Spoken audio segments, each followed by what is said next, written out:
Welcome back बेटा। Kepler के तीनों लॉ हम डिस्कस कर चुके हैं। उसके बाद हमारा टॉपिक आता है कि how Newton guess inverse square law. Inverse square, inverse means 1 by something मिलेगा हमें, स्क्वायर और उसका स्क्वायर होगा। तो न्यूटन ने ये इनवर्स स्क्वायर लॉ गेस कैसे किया? तो ये टॉपिक करने के लिए, ये क्वेश्चन को सोल्व करने के लिए हमें पता होना चाहिए कि जो इनवर्स स्क्वायर लॉ है वो है क्या। तो न्यूटन ने जो ग्रेविटेशनल फोर्स था उसका एक्सप्रेशन दिया था, F is equal to G m1m2 divide by R square. और वहां हमने डिस्कस किया था कि जो F है, फोर्स ऑफ ग्रेविटेशन या ग्रेविटेशनल फोर्स जिसको बोलते हैं, वो क्या है, इनवर्सली प्रोपोर्शनल है square of distance between that two object. अब वो एक्सप्रेशन कहां से आया, उसको कैसे गैस किया, वो डिस्कस करेंगे हम इस वीडियो में। तो बने रहिए लास्ट तक। तो आइए करते हैं स्टार्ट। तो सबसे पहले हम हमारे टारगेट को लिख देते हैं। जैसे अर्जुन को जो बोला गया कि मछली की आंख का निशाना लगाना है, तो हमें सिर्फ वो आंख देखनी है, और वो आंख हमारी क्या है, वो है इनवर्स स्क्वायर लॉ। और इनवर्स स्क्वायर लॉ क्या है, ये इनवर्स स्क्वायर लॉ क्या है, ये है हमारा F inversely proportional to the square of distance between the two objects. Clear है? तो ये कहां से आया आइडिया? अब हमने निशाना लगाना है इस आंख पे, ठीक है। तो क्या करेंगे? तो न्यूटन ने क्या किया, न्यूटन ने एक प्लेनेट को कंसीडर किया, उस प्लेनेट का मास, अ प्लेनेट हैविंग मास, ये न्यूटन ने सोचा था भाई, हम नहीं सोच रहे। अ planet having mass m revolving around sun, revolving around sun with velocity और स्पीड, ठीक है, स्पीड लिख लेते हैं v। क्लियर है? क्या है? Speed v on an elliptical path having radius, sorry elliptical नहीं लिखेंगे, क्या लिखेंगे, क्योंकि एलिप्टिकल पाथ किसने बताया था, केपलर ने। यहां पर ऑन या इन लिख लो, इन अ सर्कुलर पाथ और circular orbit having radius R. क्या है उसकी रेडियस? आर है, ठीक है। तो देखो, जब एक प्लेनेट है वो सन के अराउंड रिवॉल्व कर रहा है, ये गैस था बेटा, एग्जैक्ट उसका मींस राइट आइडिया नहीं था, उसने सिर्फ गैस किया था कि एक प्लेनेट है जिसका मास m है, वो रिवॉल्व कर रहा है सन के अराउंड विद स्पीड v, और एक सर्कुलर पाथ में वो रिवॉल्व कर रहा है, ठीक है, जिसकी रेडियस क्या है, r। अब ये मत बोलना कि सर आपने लास्ट वीडियो में केपलर के जो लॉ बताए थे वहां पे एलिप्टिकल पाथ बताया था। हाँ बेटा, एलिप्टिकल पाथ होता है, लेकिन ये केपलर की सॉरी न्यूटन की अजम्पशन थी, उसने गैस किया था। देखो, गैस तो कुछ भी कर सकते हैं। मैं गैस कर सकता हूं कि मैं नेक्स्ट प्रेसिडेंट बनूं, आप भी गैस कर सकते हो, कुछ भी कर सकते हो। गैस करने के पैसे नहीं लगते, सोचने के पैसे नहीं लगते। तो इसने सोचा था बेटा, यहां से इसने सोचा और एक हमारा इनवर्स स्क्वायर लॉ निकल के आ गया, ठीक है। तो आगे बढ़ते हैं। तो सेंट्रीपिटल फोर्स होता है, आपको पता है, जो रिस्पॉन्सिबल होता है प्लैनेट्स की रिवोल्यूशन के लिए, कि प्लैनेट है वो रिवॉल्व करते रहते हैं किसके अराउंड, सन के अराउंड। किसी भी चीज की एक सर्कुलर पाथ पर मूव करने की वजह क्या होती है, सेंट्रीपिटल फोर्स। तो सेंट्रीपिटल फोर्स क्या होता है, F is equal to mv square by r, ठीक है बेटा। मास m क्या है, यहां पर मैं आपको बता देता हूं m क्या था, उसका मास। तो m क्या है यहाँ पे, m है हमारा कांस्टेंट। m क्या है बेटा, कांस्टेंट। और कांस्टेंट को जब हम खत्म करते हैं, रिमूव करते हैं, वहां से हटाते हैं, तो इक्वल का साइन क्या हो जाता है हमारा, डायरेक्टली के साइन में हो जाता है, क्योंकि डायरेक्टली को इक्वल बनाते हैं तो कांस्टेंट मल्टीप्लाई होता है, और उस कांस्टेंट को वहां से हटाएंगे तो इक्वल का साइन हो गया डायरेक्टली।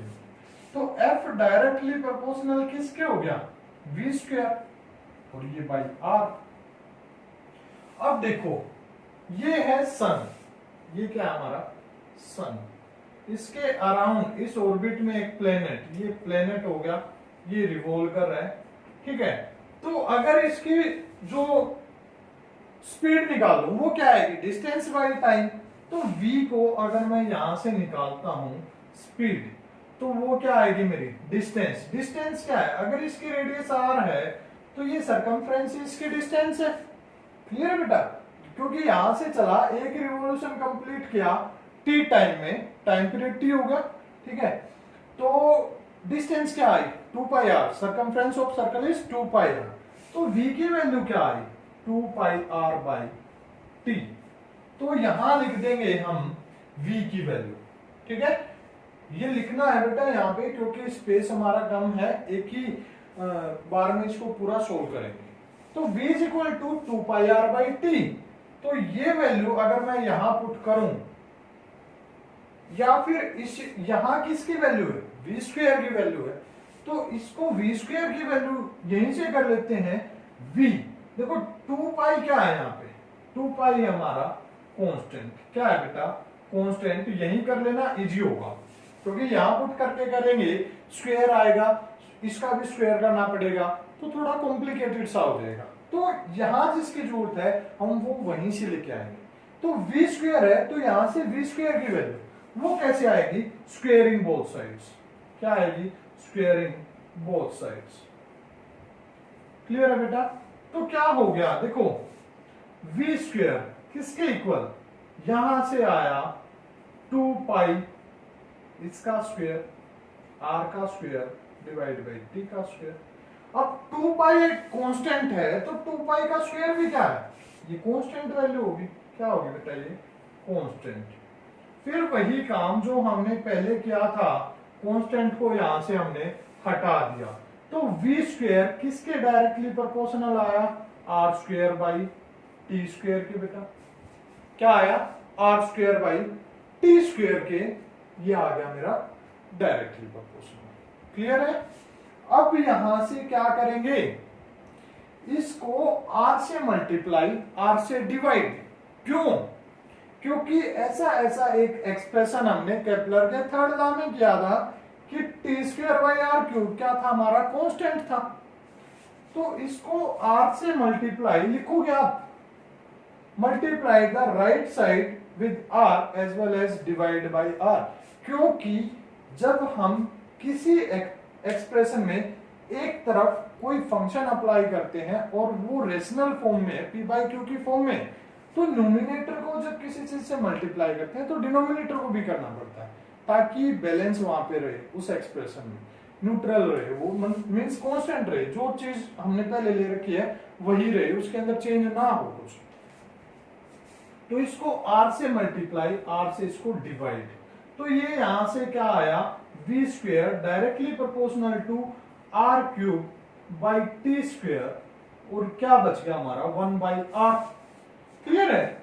और ये r क्यूब, देखो यहां पुट कर देते हैं, हम इसको यहां पुट किया तो नेक्स्ट स्टेप क्या आया, f, इसको इक्वेशन 1 दे लेना, ये इक्वेशन 2, तो आप लिख देना इसको फ्रॉम इक्वेशन 1 एंड 2, ठीक है, 1 एंड 2।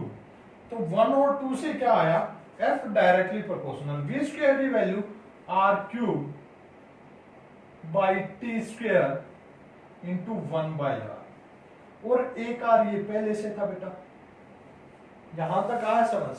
केपलर के थर्ड लॉ में हमारा आया था T square by R cube, क्या आया था, एक कांस्टेंट आया था, और मैंने वहां भी आपको बताया था कि बेटा कांस्टेंट का इनवर्स भी कांस्टेंट होता है। क्लियर है। तो इसको उल्टा कर दूंगा, देखो 1 बाई 5 कांस्टेंट वैल्यू, तो इसका उल्टा 5, ये भी कांस्टेंट वैल्यू है, 5 की एक ही वैल्यू होती है कि वो 5 ही है, और 1/5 भी 1/5 है, या फिर 1/5 वो 1/7 के इक्वल हो जाता है, नहीं होता, नंबर होते हैं वो सारे कांस्टेंट होते हैं। तो इसका इनवर्स भी क्या होगा, कांस्टेंट। तो हम यहाँ पे लिख देंगे कि r³ is constant from Kepler third law. तो क्या बचा, ये कांस्टेंट आ गया, तो ये किसके डायरेक्टली प्रोपोर्शनल बच गया, यहाँ पे f डायरेक्टली प्रोपोर्शनल बचा बेटा 1/r²। मिल गई ना, मैं मछली की आंख, बन जाओ अर्जुन, लगा दिया निशाना। तो हमारा क्या हो गया, इनवर्स स्क्वायर लॉ प्रूव हो चुका है। तो आप लिख दोगे hence gravitational force is inversely proportional to the square of distance between two objects, between planet and sun. Clear है इस केस में? वैसे तो किसी भी दो ऑब्जेक्ट के बीच की जो डिस्टेंस होगी उसके स्क्वायर के इनवर्सली प्रोपोर्शनल होगा ग्रेविटेशनल फोर्स। तो ये था बेटा हमारा topic. Thank you, have a nice day.